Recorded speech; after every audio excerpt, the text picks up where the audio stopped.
gentlemen, fellow artists, welcome. My name is Sheila Mitchell. I'm Executive Director of Art for All Canada. Thank you so much for coming to what's going to be our very first World Art Fashion Show. Jill Price is from Barrie, Ontario. She has recently become a full-time artist specializing in mixed media collage. Jill is modeling a part of her new body of work entitled Rurbia, which visually explores the patterns of suburban sprawl taking over our rural landscapes. Jill Price. From her home in Scarborough, Mary creates canvases full of the passion with which she sees the world. Digital photography and her knowledge as a model builder, she enhances her canvases for a 3D effect. Mary Jo says she thanks Art for All Canada for this opportunity to showcase her new work via the world's first ever art fashion show. Mary Jo Carter-Dodd. Next up is Ruth Rodgers from Port Perry, Ontario, who has been painting pastel scenes of local landscapes and people for about 6 years.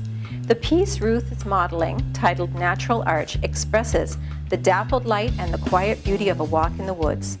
Ruth is president of Pastel Artists Canada, and she will be speaking at the conference today. Ruth Rodgers. Michael Dada from Toronto is modeling a 16 by 24 inch painting of his sister Raven. Michael's work is oil on canvas with figurative abstracts that explore mental health and self-care. Today, Michael has brought an example of figurative work, very dramatic, which matches the music today. Michael thinks this art fashion show is a brilliant idea and that it is way out there. And he says that is what art should always strive to be. Michael Dada.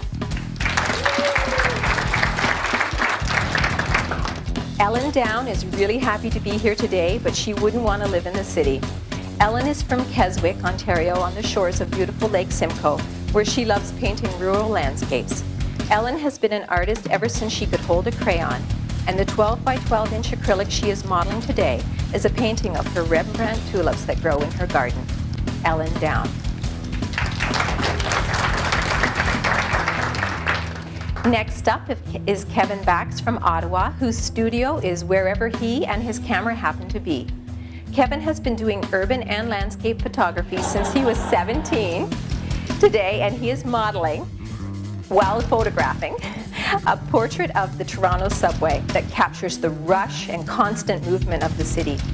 Not everyone would agree that the TTC rushes, but it is a great perspective. Kevin Bax.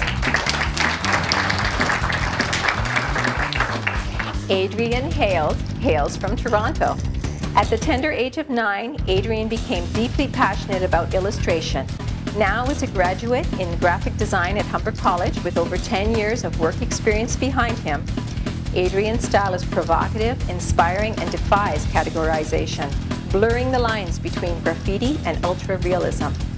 His work includes countless commissioned portraits, illustrations, and community murals. Adrian Hails.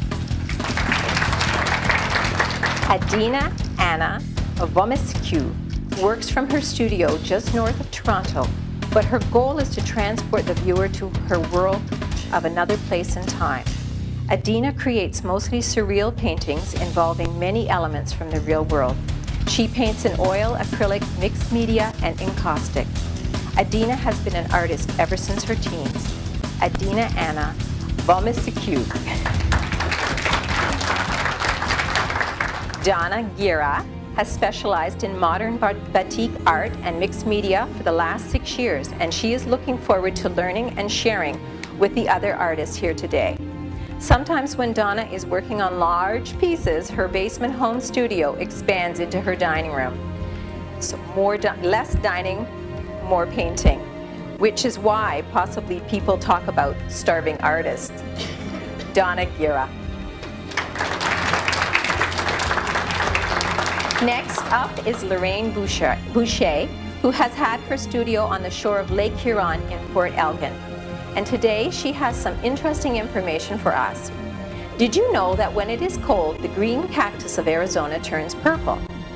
And purple is Lorraine's favorite color, hence the lovely piece she is modeling here today called the Cold Cactus. but Lorraine is hot about Art for All, Canada's first art fashion show. Lorraine Boucher. Jane Barron from Guelph is modeling a colographic print entitled Florida Roadkill, inspired by the tragic death of the unfortunate armadillo. Jane says artists do see the world in a different way, and she wants to pass on a special thanks to Art for All Canada for helping artists to share their unique visions. Jane Barron. Marinko Pupinic was born and raised in Croatia. He lived in Amsterdam and Alberta before settling in Kitchener, Ontario. Marinko mainly focuses on oil paintings of landscapes and portraits. He has been an artist for over 40 years and is happy to be here today and for the opportunity to have his art appreciated by others. This landscape features a lake in the Wawa region of Northern Ontario. Marinko Pupinic. Next up is Marcy Lego, who lives in Ottawa, where she paints in acrylic and offers workshops in fabric sculptures. Maurice has been taking art classes for the last 10 years. Fabric sculpting is a new endeavor for her.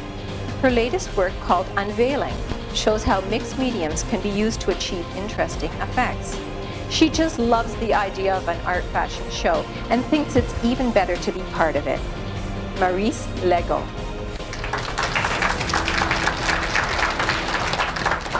Our next model is almost a brand new artist. Her name is Louise Ye from Brampton, who has been painting in pastels for only a year and a half.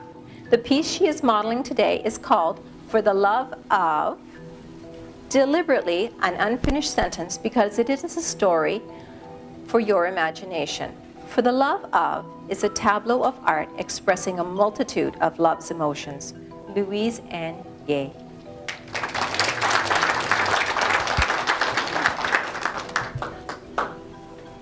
Excuse me, sir. Excuse me, I think you've got the wrong movie. Conference. What are you doing? What are you doing with that chainsaw? No, wait. Please, ladies and gentlemen, relax and stay in your seats. This is Darcy James from Pickering, Ontario. Darcy carves images from the world mythology and legend into and out of discarded hydro poles. They are installed in parks and along the waterfront trail, and he has been sculpting for 35 years. Today he is modeling a carving called the Bridge Builder. Darcy will be telling the whole story about the Bridge Builder at one of our conferences this afternoon. Darcy says he's glad to be in the world's first art fashion show. Can everyone repeat that for me, please?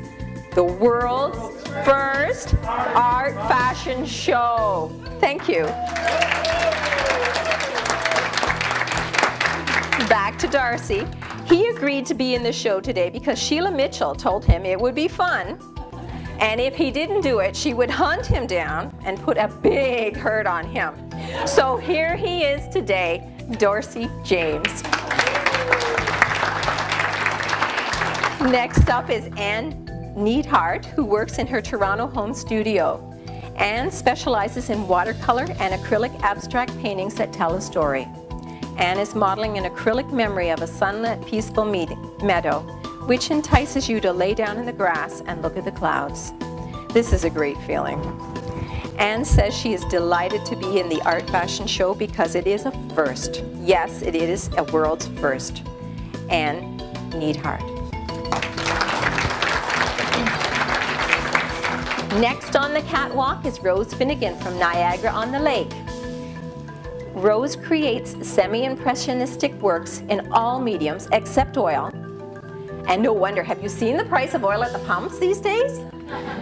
Actually, Rose has been an artist for 12 years, and today she is modeling Hollyhocks, a multimedia piece of art which was created from several of her photographs with added improvisations.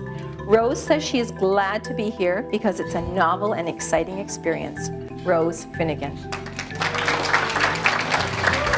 Now here is Danny Magda, and she's a 20-year veteran who works mainly in acrylics, oils, and mixed media. She also paints murals. Danny is modeling a piece called Enlightenment that was inspired by her love of gardening. Danny teaches children's art classes and is in the process of painting murals at Woodbridge Public School. Danny Magda. Next up is Hannah Kim, originally from South Korea, currently living in Toronto, and she has studied fine art at several universities, including OCAD in Toronto. Kim's main inspiration for visual art comes from her spiritual experiences. She thinks of her work as a cathartic pleasure and a spiritual consolation for viewers. Hannah Kim.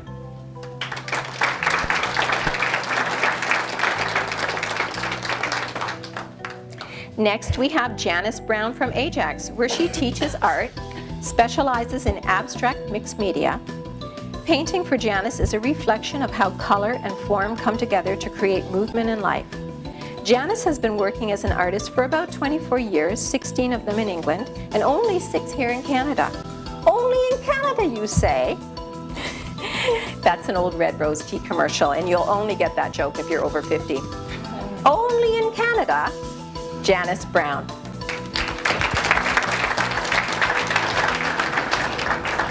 Next, we have Sheila Bristow from Barrie with a portrait of her daughter Pamela. Sheila has been painting seriously since 2001, and her first love is portraiture in any medium. She has a collection of large flowers in acrylic called Hollyhocks Plus. Sheila likes coming here because it keeps her up to date on new products and processes, and she enjoys meeting and comparing notes with the other artists. Sheila Bristow. This is Lorraine Kay, a Toronto artist who specializes in landscapes and has been a professional artist for 15 years. Lori is also a volunteer art teacher at her local elementary school in Scarborough. Today, Lori is modeling Graphic Autumn, which is a break away from her usual style of realism. Lori thinks this is a fun and creative way to exhibit artwork, and better than just hanging the work on the wall in hopes that someone will notice it. Lori Callie. Valerie Cant has been painting professionally for nearly 46 years. From her studio in Richmond Hill, she paints in a loose, active style in many of the media and also mixes them for new effects. Valerie is modeling an acrylic autumn landscape titled Schomburg Farm. Valerie thinks this is an exciting and highly creative way to highlight art, and Valerie is one of the presenters at the conference today, Valerie Cant. Anne has a studio in Toronto specializing in pet portraits and conceptual art. Today, Anne is displaying Emergency Communication, a conceptual piece depicting how a non-speaking person like herself communicates by pointing to words and phrases on a board with her index finger. She painted this piece to demonstrate that although a person may not be able to verbalize speech, the ideas and feelings behind the words are just as important. Anne says she is glad to be here because it's an exciting and innovative way to remind people that art is important and vital to the growth of our society. Anne Abbott.